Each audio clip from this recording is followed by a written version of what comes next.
हमने 2018 में भी मुस्लिम लीग नून को ही वोट दिया था। मियां नवाज शरीफ की क़यादत पे मलक अहमद यार हजरा और हाई सुल्तान हजरा के ऊपर इत्मीनान किया था, लेकिन बदकिस्मती से इस मुल्क पर एक सिलेक्टेड वज़ीर आज़म इमरान खान को मुसल्लत कर दिया गया, जिसकी वजह से ये मुल्क बहुत पीछे चला गया। हमारी अब भी यही ख्वाहिश है कि हम लोग इंशाअल्लाह इस मरतबा फिर नवाज शरीफ को ही वोट देंगे। हमें समझ नहीं आ रही कि हम किसको वोट दें। कुछ आज़ाद उम्मीदवार हैं, कुछ मुस्लिम लीग के हैं, कुछ और दोस्त अहबाब हैं।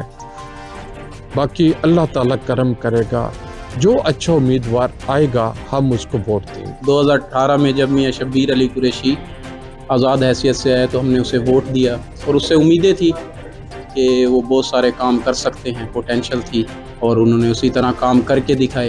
तो अब भी इंशाल्लाह 8 फरवरी को उम्मीद है कि इलेक्शन होंगे और मियां साहब भी पार्टिसिपेट करेंगे।